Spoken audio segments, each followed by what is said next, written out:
നമ്മൾ 31-ാമത്തെ ശ്ലോകത്തിലാണ് നിർത്തിയത്. അവിടുത്തെ തന്നെ തുടങ്ങാം. ഗുണം മമേമം ജാനാതു ജനഃപൂജാം കരോതു മേ ഇത്യഹങ്കാരിണാമീഹ നതു തന്മുക്തചേതസാം. എൻ്റെ ഈ ഗുണത്തെ ജനങ്ങൾ അറിയട്ടെ, നാട്ടുകാരറിയട്ടെ എന്ന്, എന്നിൽ ഇങ്ങനെയുള്ള ഗുണങ്ങളൊക്കെ ഉണ്ടെന്ന്. അതൊക്കെ അവർ മനസ്സിലാക്കിയിട്ട് എന്നെ പൂജിക്കട്ടെ, ആദരിക്കട്ടെ, ബഹുമാനിക്കട്ടെ. ഇത്യഹങ്കാരിണാമിഹ, ഇതൊക്കെ അഹങ്കാരത്തിൻ്റെ പ്രകടനങ്ങളാണ്. അഹങ്കാര ഉള്ളിലുള്ളവരാണ് ഇങ്ങനെയൊക്കെ ചിന്തിക്കുക. അഹങ്കാരമുക്തമായ മനസ്സോട് കൂടിയ ജ്ഞാനികളുടെ ഉള്ളിൽ ഇങ്ങനെയുള്ള ചിന്തകൾ ഒരിക്കലും ഉദിക്കുകയില്ല. ഇതാണ് നമ്മൾ നിർത്തിയ സ്ഥലം. അടുത്ത പദ്യം വായിക്കാം. ക്രിയാഫലാനി ചിദ്വ്യോമഗമനാദീനി രാഘവ അജ്ഞാനാമപി സിദ്ധ്യന്തി മന്ത്രൗഷധിവശാദിഹ. നിങ്ങൾ അഷ്ടമഹാസിദ്ധികൾ നേടിയാൽ പോലും ഈ ജ്ഞാനത്തിന് തുല്യമാവില്ല അതൊന്നും. ഏറ്റവും വലിയ സിദ്ധി എന്ന് പറയുന്നത് ജ്ഞാനം നേടുക എന്നുള്ളതാണ്. അഷ്ടമഹാസിദ്ധികൾ പോലും ജ്ഞാനത്തിൻ്റെ താഴെയേ ഉള്ളൂ. ക്രിയാഫലാനി ചിദ്വ്യോമ ഗമനാദീനി രാഘവ. അല്ലയോ രാഘവ, രാമ, ആകാശഗമനം പോലെയുള്ള സിദ്ധികൾ, ആകാശത്തിലൂടെ സഞ്ചരിക്കാൻ കഴിയുക, സൂക്ഷ്മ ശരീരത്തോടുകൂടെ ഒരു സ്ഥലത്തു നിന്ന് വേറൊരു സ്ഥലത്ത് എത്താൻ കഴിയുക, അങ്ങനെയുള്ളതൊക്കെ ക്രിയാഫലങ്ങളാണ്. കർമ്മത്തിലൂടെ നേടാൻ പറ്റുന്ന സിദ്ധികളാണ് ഈ ലോകത്തുള്ളത്. ജ്ഞാനം കർമ്മത്തിലൂടെ നേടാൻ പറ്റുന്ന ഒന്നല്ല. അതുകൊണ്ട് അത് വളരെ വിശേഷപ്പെട്ട ഒന്നാണ്. കർമ്മം കൊണ്ട് നേടാൻ പറ്റുന്നവ നശിച്ചുപോകും. എന്നെങ്കിലും ഒരു ദിവസം അവ ഇല്ലാതാവും. ഈ സിദ്ധികളൊക്കെ നേടുന്ന സിദ്ധന്മാരുണ്ടല്ലോ, എന്നും ആ സിദ്ധികൾ അവരുടെ ഒപ്പം ഉണ്ടാവില്ല. കുറേ കാലത്തിന് ശേഷം ആ സിദ്ധികൾ മറഞ്ഞു പോകും. കാരണം കർമ്മം കൊണ്ട് നേടിയവയാണ്. കർമ്മഫലങ്ങൾ നശ്വരമായതുകൊണ്ട് ഈ കർമ്മം ചെയ്ത് സാധനകളിലൂടെ നേടുന്ന, പ്രാണായാമം മുതലായ സാധനകളിലൂടെ നേടുന്ന സിദ്ധികളും എന്നെങ്കിലും ഒരു ദിവസം നഷ്ടമാകും. പക്ഷേ ഒരു കർമ്മത്തിലൂടെയും നേടാൻ പറ്റുന്നതല്ല ജ്ഞാനം. തത്വവിചാരത്തിലൂടെ മാത്രം നേടാൻ കഴിയുന്നതാണ് ഈ ജ്ഞാനം. ആ ജ്ഞാനം ബ്രഹ്മസ്വരൂപമായതുകൊണ്ട്, ബ്രഹ്മത്തിന് നാശമില്ലാത്തത് കൊണ്ട്, ബ്രഹ്മത്തെ ഒരു തരത്തിലുള്ള കർമ്മഫലങ്ങളും ബാധിക്കാത്തത് കൊണ്ട് ആ അറിവ് ഒരിക്കൽ നേടിയാൽ അത് പിന്നെ നഷ്ടമാവുകയില്ല. അത് എന്നും അനശ്വരമായി തന്നെ തുടരും. കർമ്മഫലങ്ങൾ അങ്ങനെയല്ല. കർമ്മങ്ങളിലൂടെയുള്ള സിദ്ധികളും ശാശ്വതങ്ങളല്ല. അവയൊക്കെ അജ്ഞാനാമപി സിദ്ധ്യന്തി. സാധാരണ അജ്ഞന്മാർ, ലൗകികന്മാർക്ക് പോലും സാധനകളിലൂടെ നേടാവുന്നവയാണ് ഈ അഷ്ടമഹാസിദ്ധികൾ.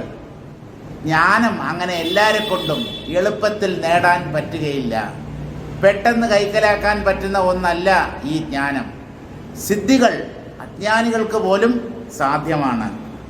പക്ഷേ ജ്ഞാനം അപൂർവം ചില ഭാഗ്യവാന്മാർ, പുണ്യാത്മാക്കൾ, അതിനും മാത്രമുള്ള പുണ്യം ചെയ്തവർക്ക് മാത്രം നേടാൻ പറ്റുന്ന ഒന്നാണ് ഈ ജ്ഞാനം.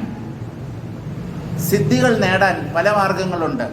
മന്ത്ര ഔഷധി വശാദിഹ, മന്ത്രജപത്തിലൂടെയും അതുപോലെയുള്ള ഹഠയോഗം മുതലായ സാധനങ്ങളിലൂടെയും ഒക്കെയാണ് മനുഷ്യർ ഓരോ സിദ്ധികൾ കൈക്കലാക്കുന്നത്.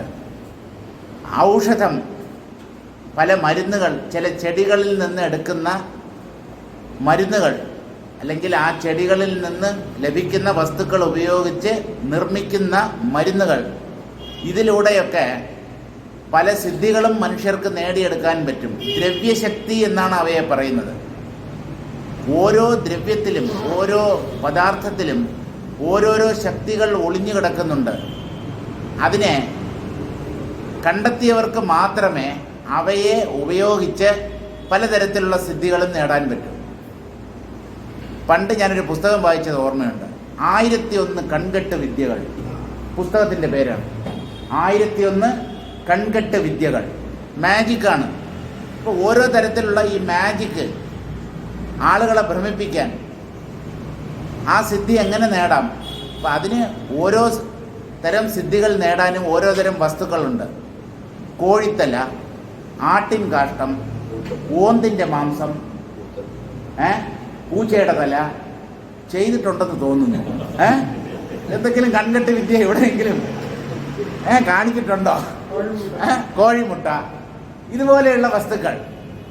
അപ്പം കോഴിമുട്ട തിന്നാനുള്ളതാണ്, ചിക്കൻ ഭക്ഷിക്കാനുള്ളതാണ് എന്നാണ് നമ്മൾ വിചാരിക്കുന്നത്.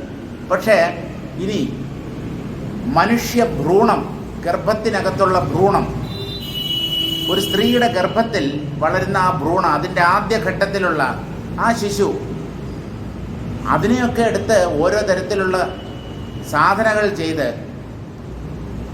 പല മന്ത്രങ്ങളും ഒക്കെ ചൊല്ലി പല സിദ്ധികളും കൈക്കലാക്കുന്നവരുണ്ട്. അതൊന്നും ആധുനിക ശാസ്ത്രം ഒരുപക്ഷെ സമ്മതിച്ചു തന്നൊന്നും വരില്ല. ഈ വിജ്ഞാനികൾ ഇന്നത്തെ സയൻറ്റിസ്റ്റുകളുണ്ടല്ലോ, ശാസ്ത്രജ്ഞന്മാർ, അവർക്ക് അവരുടേതായിട്ടുള്ള ചില കാഴ്ചപ്പാടുകളുണ്ട്. അവർ കുറേ കെമിക്കൽസും അതുപോലെയൊക്കെ വെച്ചിട്ട് അത് ഇതും ടെസ്റ്റ് ട്യൂബിൽ ഇങ്ങനെ എടുത്തൊഴിച്ച് അത് ഇതും മിക്സ് ചെയ്ത് ഇത് കണ്ടോ, ഞങ്ങൾ പുതിയൊരു വസ്തു ഉണ്ടാക്കി ഇങ്ങനെ. പക്ഷേ നമ്മുടെ പൂർവികർ അങ്ങനെയല്ല.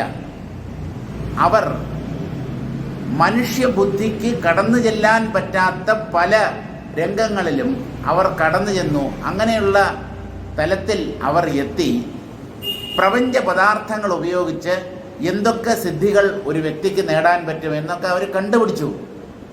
അതൊന്നും ഇല്ല എന്ന് അപ്പാടെ തള്ളിക്കളയുന്നത് വിഡ്ഢിത്തമാണ്. ദ്രവ്യശക്തി, മന്ത്രശക്തി, ക്രിയാശക്തി, അതാണ് കർമ്മഫലം എന്ന് പറയുന്നത്. നന്മ ചെയ്താൽ എങ്ങനെയാണ് ഒരാൾ സൗഖ്യത്തോടു കൂടി കഴിയുന്നത്? പുണ്യത്തിൻ്റെ ഫലമാണ് സുഖം, പാപകർമ്മത്തിൻ്റെ ഫലമാണ് ദുഃഖം. പാപകർമ്മം ഒരു വ്യക്തി ചെയ്യുന്നു, ഇതെങ്ങനെയാണ് ദുഃഖരൂപത്തിൽ അയാൾ അനുഭവിക്കാനിടയാകുന്നത്? നമ്മുടെ ശാസ്ത്രങ്ങളാണ് ഇതിനൊക്കെ പ്രമാണം.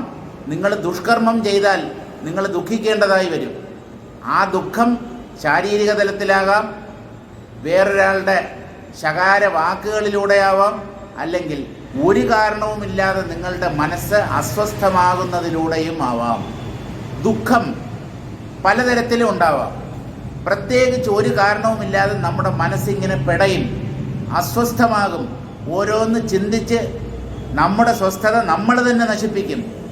എന്തുകൊണ്ട് എന്ന് ചോദിച്ചാൽ ചെയ്ത ദുഷ്കർമ്മത്തിൻ്റെ ഫലം.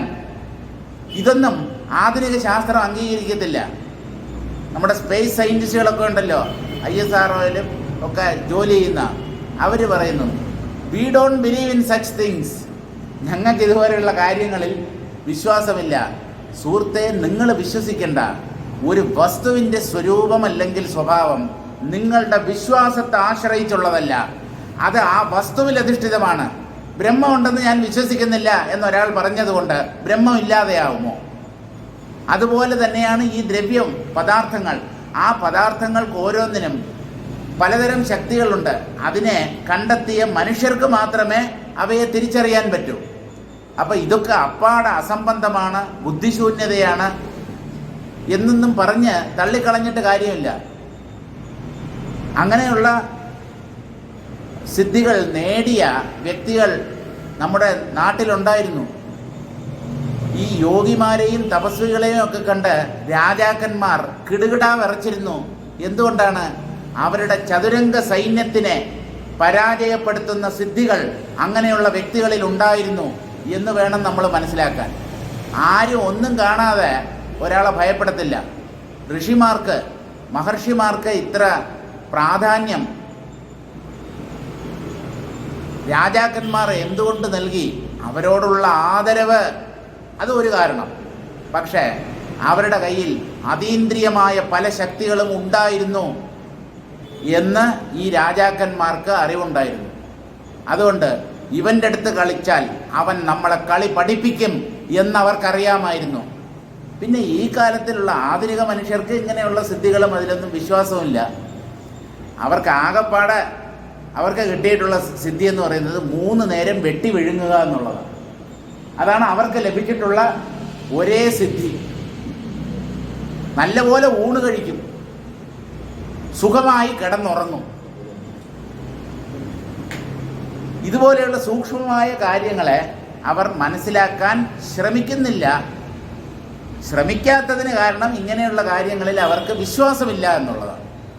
ഒന്നിനെ നിങ്ങൾ വിശ്വസിച്ചാൽ മാത്രമേ അതിന് നേടാനായി പ്രയത്നിക്കുകയുള്ളൂ.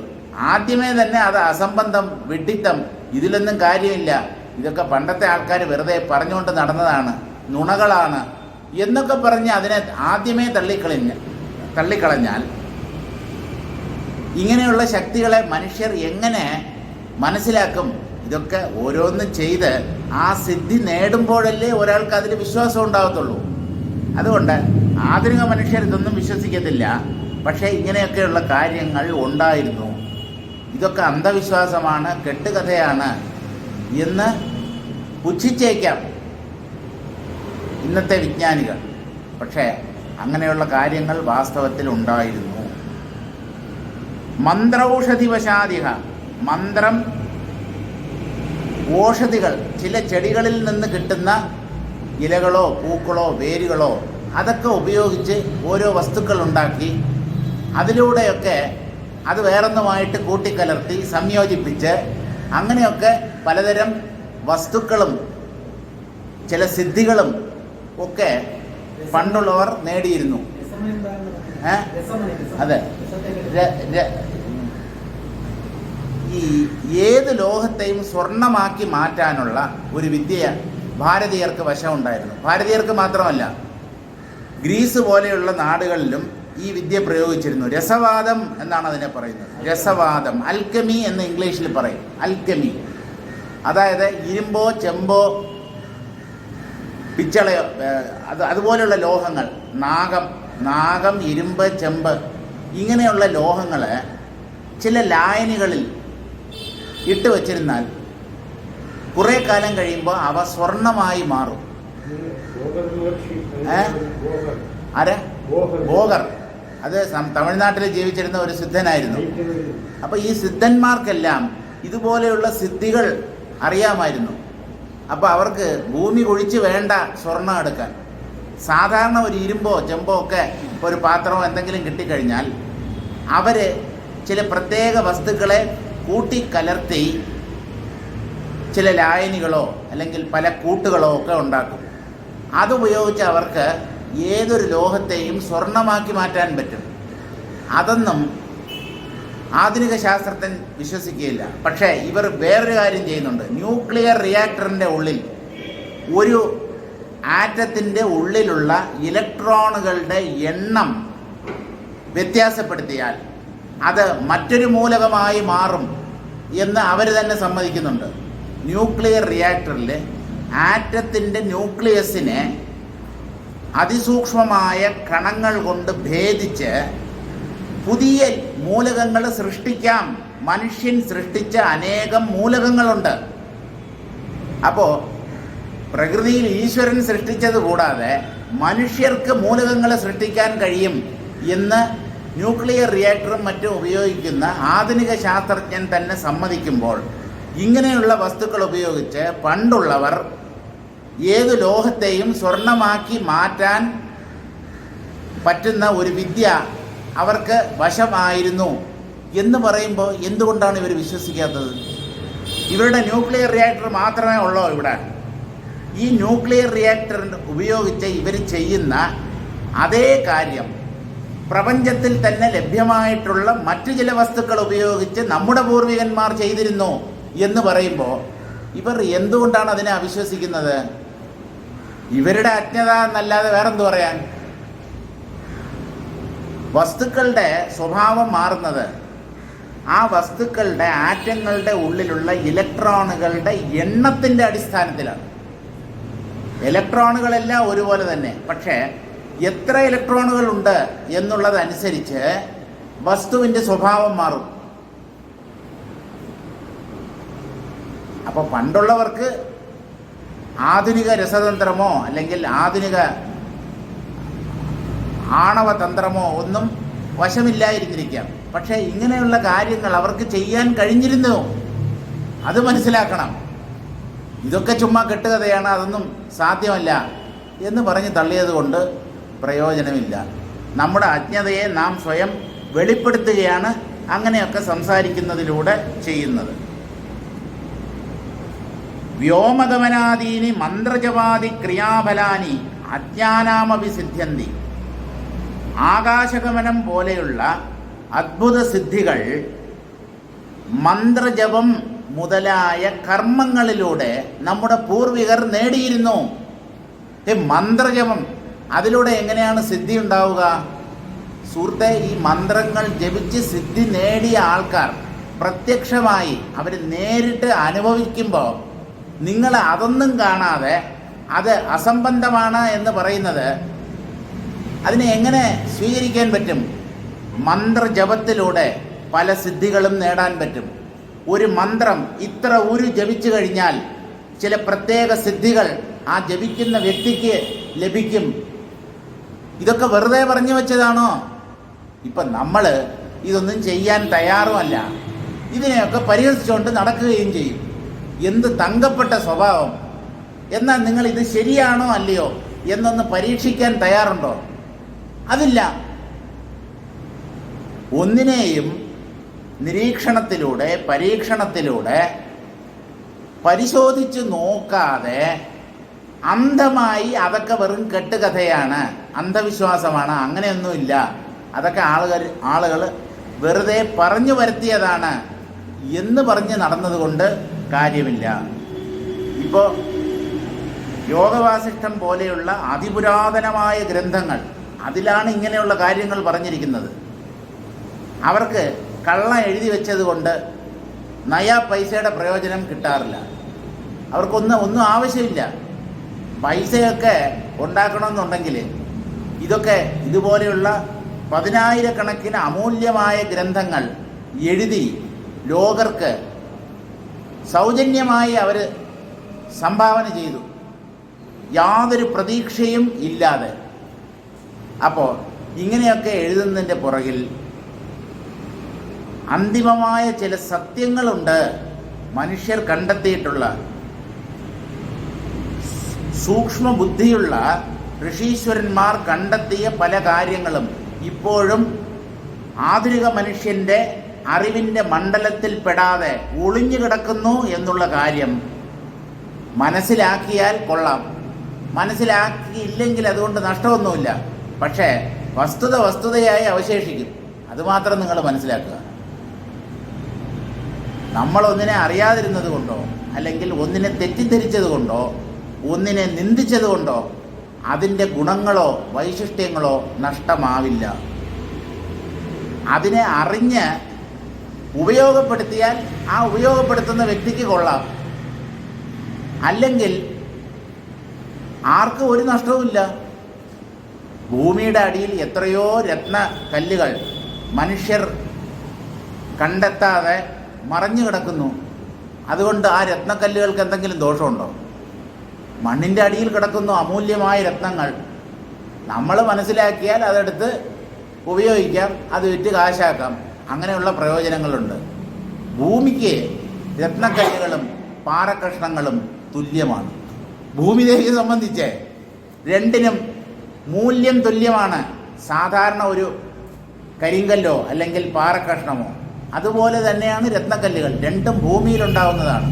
അതുപോലെ ഈ സിദ്ധികളെല്ലാം പരമാത്മാവിൽ നിന്ന് പൊന്തുന്നവയാണ്. ആ പരമാത്മാവിനെ സാക്ഷാത്കരിച്ച മഹർഷിമാർക്ക് ഈ സിദ്ധികളുടെ ആവശ്യമില്ല. അവർക്ക് ജ്ഞാനം ഒന്ന് തന്നെ അവർക്ക് അനന്തമായ സുഖത്തെ നൽകുന്നു. അവർക്ക് ഈ സിദ്ധികളൊന്നും ആരുടെ അടുത്തും പ്രദർശിപ്പിച്ചിട്ട് പേരും പെരുമയും ഒന്നും നേടാനില്ല. അപ്പം മന്ത്രജപം തുടങ്ങിയ കർമ്മഫലങ്ങൾ, പല കർമ്മങ്ങൾക്കും ഓരോ കർമ്മങ്ങൾക്കും ഓരോരോ ഫലമാണ്.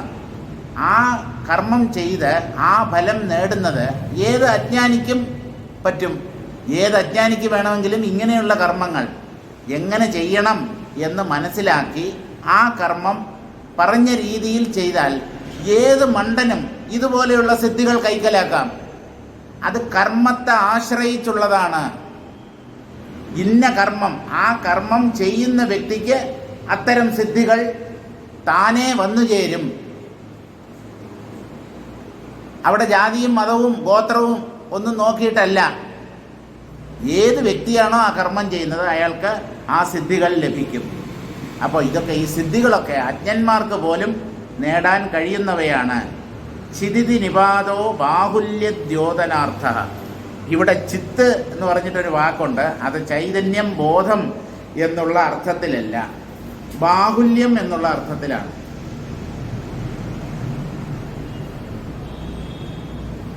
ക്രിയാഫലാനി ചിദ്വ്യോമഗമനാദീനി.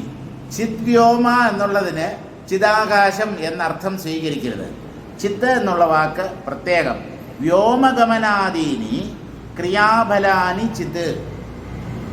ആകാശഗമനം പോലെയുള്ള സിദ്ധികൾ സാർവത്രികമായി, സർവവ്യാപകമായി കാണപ്പെടുന്നുണ്ട്. ഈ സിദ്ധികളൊക്കെ വശത്താക്കിയ ആളുകൾ പണ്ട് ഒരുപാടുണ്ടായിരുന്നു.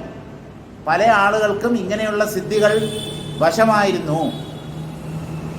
കാലക്രമത്തിൽ ആ സിദ്ധികൾ നേടാനുള്ള ഉപായങ്ങൾ നഷ്ടമായി. അടുത്ത തലമുറയ്ക്ക് അവർ അത് പറഞ്ഞു കൊടുത്തില്ല. എത്രയോ ചെടികളുടെയും മരങ്ങളുടെയും വേരുകളും ഇലകളും പൂക്കളും അതിൻ്റെയൊക്കെ ഗുണങ്ങൾ, ഏതൊക്കെ അസുഖത്തിന് അവ ഉപയോഗിക്കാം എന്നൊക്കെ പണ്ടുള്ളവർക്ക് നല്ലതുപോലെ അറിയാമായിരുന്നു. നമ്മുടെ വീട്ടിൻ്റെ പറമ്പിലൊക്കെ ഉള്ള ചെടികളായിരിക്കും, മഹാരോഗങ്ങൾക്കുള്ള മരുന്നായിരിക്കും അതിൽ നിന്നുണ്ടാകുന്നത്. പക്ഷേ ആ ഔഷധ ഗുണത്തെ മനുഷ്യർ തിരിച്ചറിഞ്ഞാലല്ലേ അതിനെ പ്രയോജനപ്പെടുത്താൻ പറ്റൂ. അപ്പം അതൊക്കെ മനസ്സിലാക്കിയ സിദ്ധന്മാർ, തമിഴിലല്ല മലയാളത്തിൽ തന്നെ ഒരു ചൊല്ലുണ്ട്, 500 പേരെ കൊന്നാൽ അരവൈദ്യൻ. 500 പേരെ കൊന്നാൽ അരവൈദ്യൻ. അയ്യോ, അപ്പോൾ 500 പേരെ കൊന്ന അരവൈദ്യൻ. അപ്പോൾ മുഴുവൈദ്യനാണെങ്കിൽ 1000 പേരെ കൊല്ലണ്ടേ? അത് 500 പേരെയല്ല, 500 വേരിനെ. അതായത് നിങ്ങൾ അരവൈദ്യനാകണമെങ്കിൽ കുറഞ്ഞത് 500 ചെടികളുടെ വേരുകളുടെ ഔഷധ ഗുണമെങ്കിലും നിങ്ങൾ മനസ്സിലാക്കിയിട്ടുണ്ടാവണം. അങ്ങനെയാണെങ്കിൽ നിങ്ങൾ അരവൈദ്യനായി പരിഗണിക്കപ്പെടും. അപ്പോൾ മുഴുവൈദ്യനാകണമെങ്കിൽ 1000 ചെടികളുടെ വേരുകളും ഇലകളും അതിൻ്റെ കായ്കളും പൂവുകളും ഇതിനൊക്കെ എന്തൊക്കെ ഔഷധ ഗുണമുണ്ട് എന്ന് മനസ്സിലാക്കിയാലേ ഒരു മുഴുവൈദ്യനാവും. അപ്പം 1000 പേരെ കൊന്നാൽ അരവൈദ്യനല്ല, 1000 വേരുകളെ എന്നാണ്. അല്ലാതെ 1000 വ്യക്തി അല്ല, 1000 പേരല്ല, 500 പേരെ കൊന്നാൽ അരവൈദ്യൻ എന്നാണ്. ആ പക്ഷെ ഇപ്പോഴ് 500 പേരെങ്കിലും കൊന്നാലേ ഒരാളെ ഡോക്ടറായിട്ട് അംഗീകരിക്കത്തുള്ളൂ. അവന് ഏതെങ്കിലും പ്രൈവറ്റ് ഹോസ്പിറ്റലിൽ പെർമനന്റ് ജോലി കിട്ടണമെങ്കിൽ 500 പേരെ കൊന്നില്ലെങ്കിലും കുഴപ്പമില്ല, 500 പേരുടെ ശസ്ത്രക്രിയ, 500 സർജറിയെങ്കിലും അവൻ ചെയ്യണം. അല്ലെങ്കിൽ സർജറിക്ക് റെക്കമെൻഡ് ചെയ്താലും മതി. സർജറി ചെയ്യുന്ന ഡോക്ടർമാർ വേറെയുണ്ട്. ഇവൻ്റെ അടുത്ത് വരുന്ന രോഗികളെ ഒരു 500 പേരെയെങ്കിലും സർജറിക്ക് ഇവൻ അയക്കാതെ അവനെ ആ സ്ഥാപനത്തിൽ ജോലി സ്ഥിരപ്പെടുത്തുകയില്ല. പൊയ്ക്കോ എന്ന് പറയും ഹോസ്പിറ്റൽ മാനേജ്മെൻറ്റ്. തനിക്കിവിടെ ജോലിയില്ല. ഇവിടെ ഞങ്ങൾ ധർമാശുപത്രിയൊന്നുമല്ല നടത്തുന്നത്. ആശുപത്രി നടത്താൻ ഇവിടെയുള്ള ആളുകൾക്ക് ശമ്പളം കൊടുക്കാൻ പൈസ വേണം. പൈസ എവിടുന്നാണ് വരുന്നത്? കരുവന്നൂർ സഹകരണ ബാങ്കിൽ നിന്ന് കിട്ടുമോ? ഒക്കെ കണ്ടുകെട്ടിയെന്നാണ് എൻഫോഴ്സ്മെൻറ്റ് ഡയറക്ടറേറ്റുകാർ ഇന്ന് ന്യൂസിൽ. കുറേ അക്കൗണ്ടുകൾ മരവിപ്പിച്ചു, ഒരു പാർട്ടി ഓഫീസ് പിടിച്ചെടുത്തു, അത് സീസ് ചെയ്തു, അതിൻ്റെ തലപ്പത്തിരിക്കുന്ന കുറേ പേരെയൊക്കെ അറസ്റ്റ് ചെയ്തു എന്നാണ് ലേറ്റസ്റ്റ് വാർത്ത. ഇപ്പം അതെന്തോ ആയിക്കോട്ടെ. അപ്പം ഇങ്ങനെയുള്ള അതീന്ദ്രിയമായ പല വിഷയങ്ങളും, ഇന്ന് അന്യം നിന്ന് പോയ പല കാര്യങ്ങളും പണ്ടുള്ളവർക്ക് അറിയാമായിരുന്നു. അടുത്ത പദ്യത്തിലേക്ക് കിടക്കാം. യോ യാദൃക്ലേശമാധാതും സമർത്ഥസ്താദൃഗേവസഃ അവശ്യം ഫലമാപ്നോതി പ്രബുദ്ധോസ്ത്വജ്ഞയേവ. ഒരു കർമ്മം ചെയ്ത് ആ കർമ്മത്തിൻ്റെ ഫലം അനുഭവിക്കാൻ ജ്ഞാനം കൂടിയേ തീരൂ എന്ന് നിർബന്ധമില്ല. ഇവിടെ കർമ്മം ചെയ്യുന്നതിൽ ഭൂരിപക്ഷവും അജ്ഞാനികളാണ്. ഈ അജ്ഞാനികൾ ചെയ്യുന്ന കർമ്മങ്ങൾക്ക് ഫലം അവർക്ക് ലഭിക്കുന്നുണ്ട്. അപ്പോൾ അറിവുണ്ടെങ്കിലേ കർമ്മഫലം നേടാൻ പറ്റൂ എന്നില്ല. കർമ്മഫലം നേടാൻ സഹായിക്കുന്നത് അതാത് വ്യക്തികൾ ചെയ്യുന്ന കർമ്മങ്ങളാണ്. ആ കർമ്മം അവൻ ചെയ്താൽ അതിൻ്റെ ഫലം അവന് ലഭിക്കും. അത് സത്കർമ്മമായാലും ദുഷ്കർമ്മമായാലും. അതുപോലെയാണ് ഈ സിദ്ധികൾ. ശാസ്ത്രങ്ങളിൽ ചില അനുഷ്ഠാന ക്രമങ്ങൾ പറയുന്നുണ്ട്, ചില മന്ത്രങ്ങൾ പറയുന്നുണ്ട്. അത് ഇത്ര ഉരു ജപിക്കണം എന്നൊക്കെ വിധിയുണ്ട്. അങ്ങനെ ചെയ്തു കഴിഞ്ഞാൽ ആ വ്യക്തിക്ക് ആ ഉദ്ദിഷ്ട ഫലം സിദ്ധിക്കും. അപ്പം അതിന് ജ്ഞാനിയാവണമെന്ന് നിർബന്ധമൊന്നുമില്ല. യോ യാദൃക്ലേശമാധാതും സമർത്ഥ. ഏത് വ്യക്തിക്ക് അയാൾക്ക് എത്ര കണ്ട് ഒരു സാധന ചെയ്യാൻ പറ്റുമോ. ഇപ്പം എല്ലാവർക്കും എല്ലാം ചെയ്യാൻ പറ്റിയെന്ന് വരില്ല. അവരുടെ ആരോഗ്യം അതിന് അനുവദിക്കത്തില്ല. ഇപ്പോൾ ഒരു വ്യക്തിക്ക് അയാൾക്ക് പറ്റുന്ന രീതിയിൽ ഇതിനൊക്കെ പ്രയാസമുണ്ട്, ക്ലേശകരമാണ്. ഈ മന്ത്രം ജപിക്കുക, തപസ് ചെയ്യുക, ഇതൊക്കെ ബുദ്ധിമുട്ടുള്ള കാര്യമാണ്. ചുമ്മാ ഊണ് കഴിച്ചിട്ട് കയ്യും കഴുകി എണീറ്റ് പോകുന്നത് പോലെയല്ല. അതുകൊണ്ടാണ് നമ്മളാരും മന്ത്രം ജപിക്കാത്തതും തപസ് അനുഷ്ഠിക്കാത്തതും. അതിനുള്ള കാരണം അതാണ്. ബുദ്ധിമുട്ടുള്ള കാര്യങ്ങളാണ്. നമുക്ക് എളുപ്പ വഴിയിൽ എന്തെങ്കിലും നടത്തി പെട്ടെന്ന് ഫലം കിട്ടണം. വീടുകളിൽ എന്തുകൊണ്ടാണ് ഇപ്പോൾ സ്ത്രീകൾ പാചകം ചെയ്യുന്നത് കുറഞ്ഞു വരുന്നത്?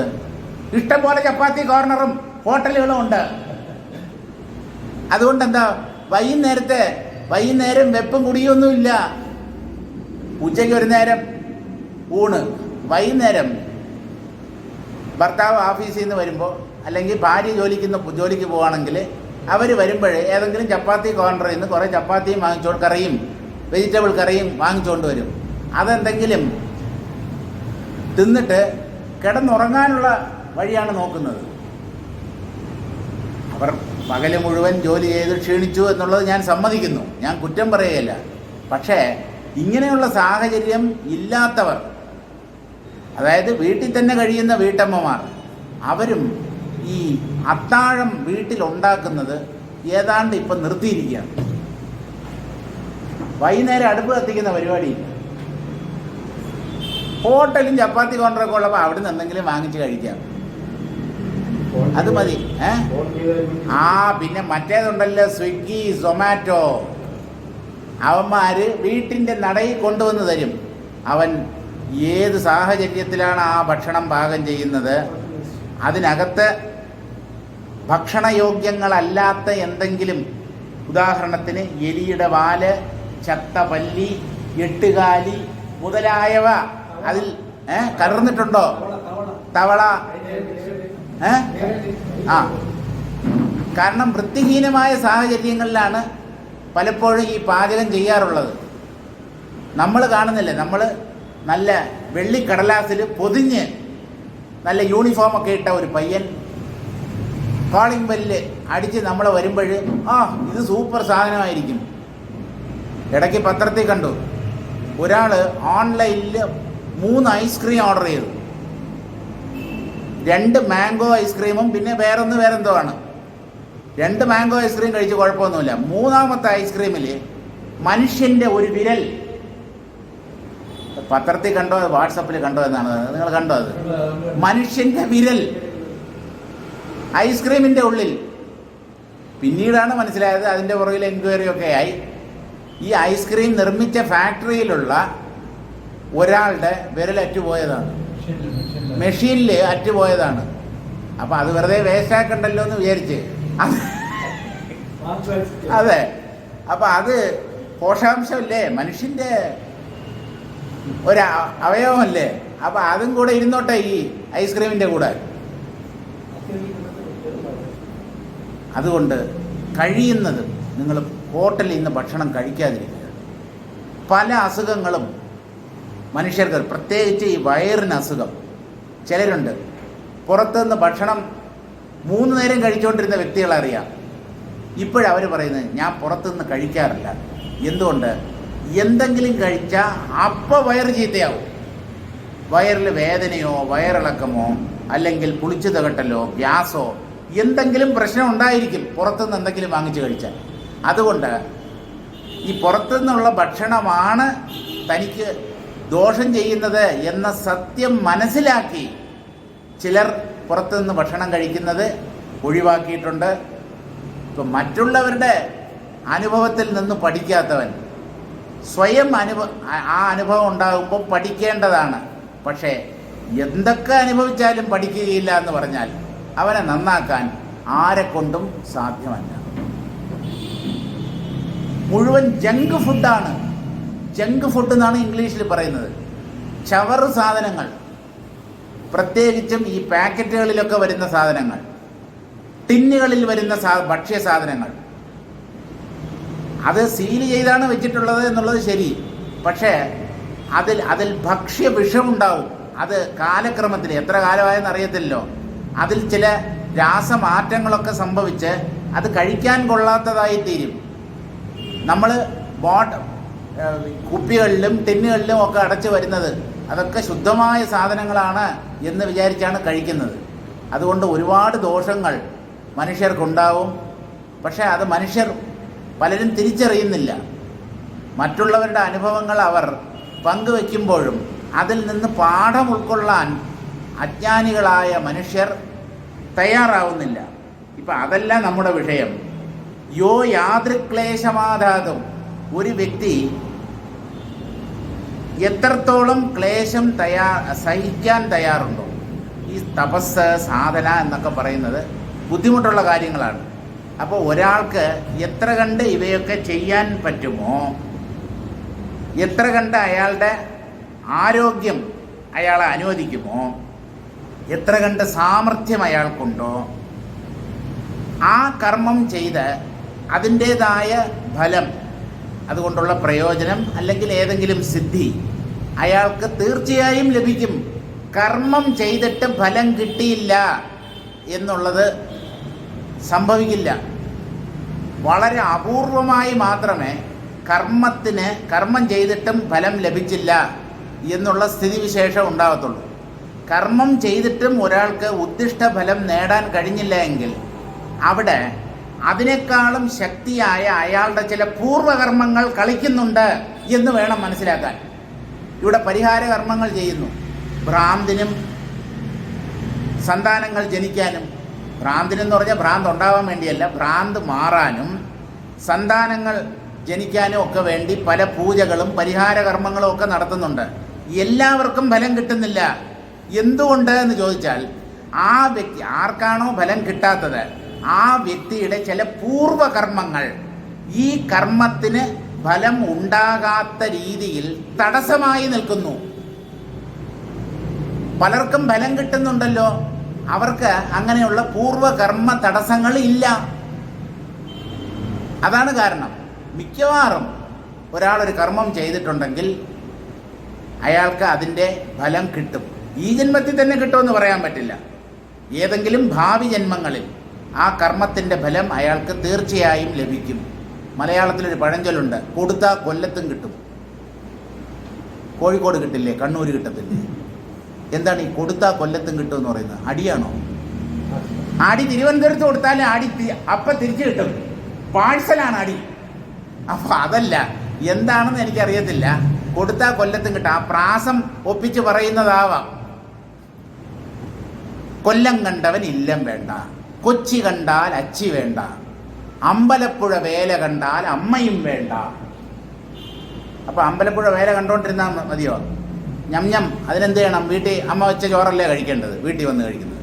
അതായത് അതിൻ്റെയൊക്കെ വൈശിഷ്ട്യം, മഹത്വം മനസ്സിലാക്കാൻ വേണ്ടി ഇങ്ങനെയുള്ള ചില പഴഞ്ചൊല്ലുകൾ പറയുന്നു എന്നേ ഉള്ളൂ. അപ്പോൾ കർമ്മത്തിന് ഫലം ലഭിക്കാതെ വരുന്ന സന്ദർഭങ്ങൾ വളരെ അപൂർവമാണ്. സാധാരണഗതിയിൽ മിക്കവാറും ചെയ്ത കർമ്മത്തിന് ഫലം ലഭിക്കുക തന്നെ ചെയ്യും.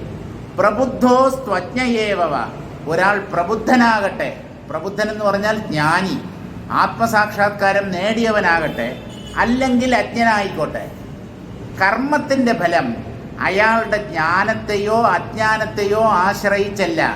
കർമ്മത്തിൻ്റെ ഫലം കർമ്മത്തെ മാത്രം ആശ്രയിച്ചിരിക്കുന്നു. അത് ചെയ്യുന്നവൻ ആരായാലും അതിൻ്റെ ഫലം അയാൾക്ക് ലഭിക്കും. കർത്താവിന് കർമ്മത്തിൻ്റെ ഫലം കിട്ടിയേ തീരൂ. അതാണ് കർമ്മസിദ്ധാന്തം എന്ന് പറയുന്നത്. അപ്പം ആ സിദ്ധാന്തം ഒരിക്കലും തെറ്റാവാൻ വഴിയില്ല.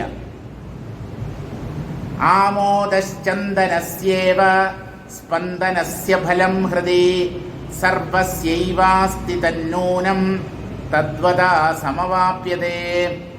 കർമ്മത്തിൻ്റെ ഫലം കർത്താവിന് എങ്ങനെയാണ് ലഭിക്കുന്നത്? കർമ്മം ചെയ്യുന്നവനാണ് കർത്താവ്. കർത്താവിന് കർമ്മത്തിൻ്റെ ഫലം ലഭിക്കുന്നത് എങ്ങനെ? ഈ കർമ്മം ചെയ്യുമ്പോൾ തന്നെ അതിൻ്റെ ഫലം ആ കർമ്മത്തിൽ ഒളിഞ്ഞു കിടക്കുന്നു. നമ്മൾ ഒരു ഉദ്ദേശത്തോടു കൂടി, ഒരു ലക്ഷ്യത്തോടു കൂടിയാണല്ലോ ഒരു കർമ്മം ചെയ്യുന്നത്. ഇപ്പോൾ വയലിൽ കർഷകർ വിത്ത് വിതയ്ക്കുന്നു. വിത്ത് വിതയ്ക്കുന്നതെന്ന് പറഞ്ഞാൽ പുണ്യം കിട്ടാൻ വേണ്ടിയൊന്നുമല്ല. ഇത് മുളച്ച് നെൽച്ചെടികളായി മാറി നല്ല വിളവ് കൊയ്യണം, ആ നെല്ല് വിറ്റ് കാശാക്കണം. അങ്ങനെയാണ് കർഷകരുടെ ഉപജീവന മാർഗം. അപ്പോൾ കൃഷി ചെയ്യാൻ വേണ്ടിയാണ് ഏതൊരു ധാന്യത്തെയും വിതയ്ക്കുന്നത്, അല്ലെങ്കിൽ ചെടികളും മരങ്ങളും ഒക്കെ വെച്ച് പിടിപ്പിക്കുന്നത്. ഒരു ഉദ്ദേശം, ഒരു ലക്ഷ്യം മുന്നിൽ കണ്ടുകൊണ്ടാണ് ഇങ്ങനെയുള്ള കർമ്മങ്ങൾ ചെയ്യുന്നത്. ആ കർമ്മങ്ങൾ ചെയ്യുമ്പോൾ തന്നെ അതിൽ നിന്ന് കിട്ടേണ്ട ഫലം സൂക്ഷ്മമായി ആ കർമ്മത്തിൻ്റെ ഉള്ളിൽ മറഞ്ഞിരിക്കുന്നു എന്നാണ് വസിഷ്ഠ മഹർഷി പറയുന്നത്. ആമോദ ചന്ദനസ്യേവ, ചന്ദനത്തിൻ്റെ സുഗന്ധം ആ ചന്ദനത്തടിയുടെ ഉള്ളിൽ തന്നെയുണ്ട്, ഇല്ലേ? അത് പുറത്തുനിന്ന് വരുന്ന സുഗന്ധമാണോ? ചന്ദനത്തിന് സ്വാഭാവികമായ ഒരു സുഗന്ധമുണ്ട്. പക്ഷേ അതിന് നമ്മൾ ചന്ദനം അത് വെള്ളം ഒഴിച്ച് അതിനെ അരയ്ക്കുമ്പോഴാണ്, അതിനെ പേസ്റ്റ് രൂപത്തിലാക്കുമ്പോഴാണ് ആ സുഗന്ധം നമുക്ക് വ്യക്തമായി അനുഭവിക്കാൻ കഴിയുന്നത്. ചന്ദനത്തടി മണത്ത് നോക്കിയാലും നമുക്കറിയാൻ പറ്റും ചന്ദനമാണ് എന്നുള്ളത്. അതിൻ്റെ സുഗന്ധത്തിൽ നിന്ന് തിരിച്ചറിയാൻ പറ്റും. പക്ഷേ അതിനെ അരച്ച് കുഴമ്പ് പരുവത്തിലോ അല്ലെങ്കിൽ പേസ്റ്റ് പോലെയോ ഒക്കെ ആക്കുമ്പോഴാണ് ആ ചന്ദനത്തിൻ്റെ ശരിക്കുള്ള സുഗന്ധം ഒരാൾക്ക് അറിയാൻ കഴിയുന്നത്. അത് ചന്ദനത്തിൻ്റെ ഉള്ളിൽ നിന്ന് വരുന്നതാണ്, പുറമേ നിന്ന് വരുന്നതല്ല. ഇതുപോലെ കർമ്മത്തിൻ്റെ ഉള്ളിൽ കർമ്മഫലം ഒളിഞ്ഞു കിടക്കുന്നു എന്നാണ് വസിഷ്ഠ മഹർഷി പറയുന്നത്. അപ്പം ഞാൻ കർമ്മം ചെയ്തിട്ട് കർമ്മഫലത്തിൽ നിന്ന് കർമ്മഫലം വേണ്ടാന്ന് എനിക്ക് വെക്കാൻ പറ്റില്ല. കർമ്മം ചെയ്യുമ്പോൾ തന്നെ അതിൻ്റെ ഫലത്തിന് നിങ്ങൾ അർഹത നേടിക്കഴിഞ്ഞു, യോഗ്യരായി കഴിഞ്ഞു. അത് വേണ്ട എന്ന് നിങ്ങൾക്ക് പിന്നീട് പറയാൻ പറ്റത്തില്ല. അങ്ങനെ പറഞ്ഞതുകൊണ്ട് കർമ്മഫലങ്ങളിൽ നിന്ന് രക്ഷപ്പെടാനും സാധ്യമല്ല. ശരിക്കും എന്താണ് ഈ കർമ്മം? പ്രവൃത്തികൾ, ക്രിയകൾ ഒരു വ്യക്തി ചെയ്യുന്നത്, അതാണ് കർമ്മം എന്നാണ് നമ്മൾ വിചാരിക്കുന്നത്. അതല്ല. ഞാൻ ചെയ്യുന്നു എന്ന ഭാവത്തോടു കൂടി ചെയ്യുന്ന പ്രവൃത്തികൾ മാത്രമേ കർമ്മങ്ങളായി പരിഗണിക്കപ്പെടുകയുള്ളൂ. കർത്തൃത്വം അതിൽ അടങ്ങിയിരിക്കണം. അതായത് ഏതെങ്കിലും ഒരു വ്യക്തി ഒരു കർമ്മം ചെയ്യുമ്പോൾ സ്വാഭാവികമായി അയാളുടെ ഉള്ളിലുള്ള അഹങ്കാരം, ഞാൻ ഈ കർമ്മം ചെയ്യുന്നു എന്ന വിചാരത്തോടു കൂടി മാത്രമേ ആരും ഈ ലോകത്ത് കർമ്മം ചെയ്യാറുള്ളൂ. ഞാൻ ചെയ്യുന്നില്ല എന്ന ഉറപ്പോടുകൂടി കർമ്മം ചെയ്യുന്നവർ ജ്ഞാനികൾ മാത്രമാണ്. ഉള്ളിലുള്ള അജ്ഞാനമാണ് ഞാൻ കർമ്മം ചെയ്യുന്നു എന്ന ചിന്തയെ തട്ടി ഉണർത്തുന്നത്. ജീവഭാവം അജ്ഞാനത്തിൽ നിന്ന് അങ്കുരിച്ചതാണ്. ആ ജീവഭാവം ഉള്ളിടത്തോളം കാലം ഒരു കർമ്മം ചെയ്യുമ്പോൾ ഞാൻ ചെയ്യുന്നു എന്ന ഭാവം ഉണ്ടായേ മതിയാവൂ. ആ കർത്തൃത്വം കലർന്നിട്ടുണ്ടെങ്കിൽ ആ കർമ്മത്തിന് ഫലം തീർച്ചയായും ഉണ്ടാവും. കർത്താവാണ് കർമ്മത്തിന് ജീവൻ നൽകുന്നത് എന്ന് ചുരുക്കം.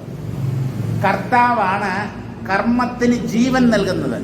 ഈ കർത്തൃത്വം എന്ന ഒരംശം ഇല്ലായിരുന്നെങ്കിൽ അയാൾ എത്ര കർമ്മം ചെയ്താലും ആ കർമ്മങ്ങൾക്കൊന്നും ഫലമുണ്ടാവുകയില്ല. ഹത്വാപി സൈമാൻ ലോകാൻ ഹന്തിന നിബധ്യതേ യസ്യ നാഹങ്കൃതോ ഭാവോ ബുദ്ധിർ യസ്യ ന ലിപ്യതേ.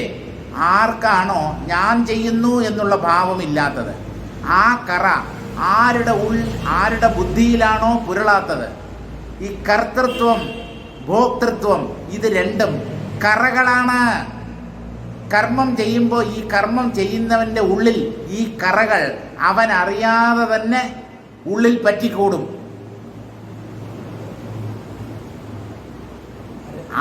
എന്തോ അതെ, അതായത് ഫലേച്ഛ കൂടാതെ കർമ്മം ചെയ്യുക സാധാരണക്കാരെ കൊണ്ട് പറ്റില്ല.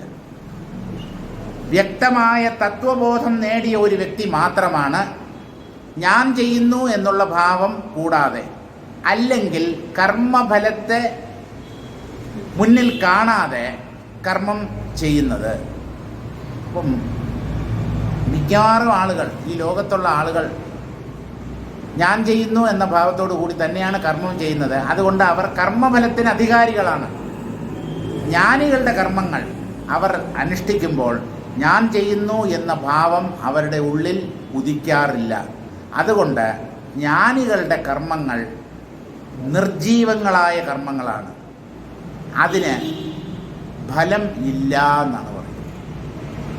അങ്ങനെയുള്ള കർമ്മങ്ങൾ കറയുണ്ടാക്കുന്നതിന് പകരം ചിത്തത്തെ ശുദ്ധീകരിക്കുകയാണ് ചെയ്യുന്നത്. മനസ്സ് ശുദ്ധമാകും. ഫലേച്ഛ കൂടാതെ, ഒന്നിനെയും പ്രതീക്ഷിക്കാതെ മറ്റുള്ളവരുടെ നന്മയ്ക്കായി നിങ്ങൾ കർമ്മം ചെയ്താൽ അത് മറ്റ് വ്യക്തികളെ ഉദ്ദേശിച്ചുമാവാം, അല്ലെങ്കിൽ ഈശ്വരനെ ഉദ്ദേശിച്ചുമാവാം. നമ്മൾ ചെയ്യുന്ന പൂജകൾ, ആരാധനകൾ, വഴിപാടുകൾ, മന്ത്രജപം, ഇതൊക്കെ ഭഗവാന് വേണ്ടി എനിക്ക് യാതൊരു ഫലവും ഈ കർമ്മത്തിൽ നിന്ന് വേണ്ട എന്ന പൂർണ്ണമായ ഉറപ്പോടുകൂടി കർമ്മം ചെയ്താൽ ആ കർമ്മം ചിത്തത്തെ ശുദ്ധമാക്കും. ഇങ്ങനെ മാത്രമേ ചിത്തത്തെ ശുദ്ധീകരിക്കാൻ പറ്റൂ. ഈ മനസ്സിനെ എങ്ങനെയാണ് നമ്മൾ പവിത്രമാക്കുക? കടയിൽ നിന്ന് റിൻസോപ്പോ അല്ലെങ്കിൽ സർഫോ വാങ്ങിച്ചിട്ട് നല്ല പോലെ പതപ്പിച്ച് കഴുകിയെടുക്കാൻ പറ്റുമോ? അതിൽ സത്കർമ്മങ്ങൾ, പുണ്യകർമ്മങ്ങൾ, സാത്വിക കർമ്മങ്ങളാണ് മനുഷ്യ മനസ്സിനെ ശുദ്ധമാക്കുന്നത്. അതെന്താണെന്ന് ചോദിച്ചു കഴിഞ്ഞാൽ, എന്താണ് ഈ സാത്വിക കർമ്മങ്ങൾ അല്ലെങ്കിൽ സത്കർമ്മങ്ങൾ? സ്വാർത്ഥതയുടെ കറ പുരളാതെ, തനിക്ക് അതിൻ്റെ ഫലം തനിക്ക് വേണം, അല്ലെങ്കിൽ തൻ്റെ കുടുംബത്തിന് വേണം, അല്ലെങ്കിൽ തൻ്റെ സുഹൃത്തുക്കൾക്ക് വേണം, അല്ലെങ്കിൽ തൻ്റെ ഗ്രാമത്തിലുള്ളവർക്ക് വേണം, അല്ലെങ്കിൽ തൻ്റെ നാട്ടിലുള്ളവർക്ക് വേണം. ഇതെല്ലാം ഇടുങ്ങിയ ചിന്താഗതികളാണ്. ഭാരതീയർ മാത്രം സുഖമായിട്ട് ജീവിച്ചാൽ മതി, ബാക്കിയുള്ളവനൊക്കെ നശിച്ച് നാമാവശേഷമായി പോട്ടെ. അങ്ങനെ ഒരു യഥാർത്ഥ ഭാരതീയൻ ചിന്തിക്കുകയില്ല. അവൻ്റെ ചിന്ത എന്ന് പറയുന്നത് വളരെ ഉദാത്തമായിരിക്കും. വികസിതമായ ചിന്തയാണ് അദ്ദേഹത്തിൻ്റെ ഉള്ളിലുള്ളത്. ലോകാ സമസ്ത സുഖിനോ ഭവന്തു. ഈ പ്രപഞ്ചത്തിലുള്ള സകല മനുഷ്യരും എന്നല്ല, ഉറുമ്പ്, ഈച്ച, അമീബ, കൊതുക്, മൂട്ട, പുഴു, ഇങ്ങനെയുള്ള ഏതേത് ജീവന്മാർ ഈ ലോകത്തുണ്ടോ അതിൽ പക്ഷികളും ചെടികളും മൃഗങ്ങളും മരങ്ങളും പുല്ലും എല്ലാം ഉൾപ്പെടും. ഈ ലോകത്തിൽ ജീവനോടുകൂടി എന്തൊക്കെ നിലനിൽക്കുന്നുവോ അതെല്ലാം സുഖമായി ജീവിക്കട്ടെ, അവയ്ക്കൊക്കെ നന്മയുണ്ടാവട്ടെ, ആർക്കും ഒരു ദുഃഖവും ഉണ്ടാകാതിരിക്കട്ടെ. ഇതാണ് ഭാരതീയരുടെ പ്രാർത്ഥന. അനുകമ്പ, ലോകത്തോട് മുഴുവൻ അനുകമ്പ. എങ്ങനെയാണ് ഈ അനുകമ്പ ഉണ്ടാകുന്നത്? സാർവജനീനമായ അനുകമ്പ. പ്രപഞ്ചത്തിലുള്ള സകല ഒരു പുൽക്കൊടിയോട് പോലും എങ്ങനെയാണ് ഒരു വ്യക്തിക്ക് അനുകമ്പ തോന്നുന്നതെന്ന് പറഞ്ഞാൽ അത് താനാണ് എന്നുള്ള അറിവിലൂടെയാണ്. അതിൻ്റെ ഉള്ളിലുള്ള അതേ ചൈതന്യം തന്നെയാണ് എൻ്റെ ഹൃദയത്തിലും ഞാനായി പ്രകാശിക്കുന്നത് എന്ന സത്യം ബുദ്ധിപരമായിട്ടെങ്കിലും ഗ്രഹിക്കുന്ന ഒരാൾക്ക് ഒരു ജീവിയെയും ദ്രോഹിക്കാൻ സാധ്യമല്ല. അയാൾ സകല ജീവജാലങ്ങളോടും കാരുണ്യം കാണിക്കുന്ന ഒരു വ്യക്തിയായി ജീവിച്ചേ പറ്റൂ. ഒരു പീഡ ഉറുമ്പിനും വരുത്തരുതെന്നുള്ള ചിന്ത. അനുകമ്പാതിശകം എന്നൊരു കൃതി ഗുരുദേവൻ എഴുതിയിട്ടുണ്ട്. ഒരു പീഡ ഉറുമ്പിന് പോലും വരുത്തരുത്. ഇപ്പോൾ ജീവികളെ കൊല്ലാതെ നമുക്ക് നിലനിൽക്കാൻ പറ്റുമോ?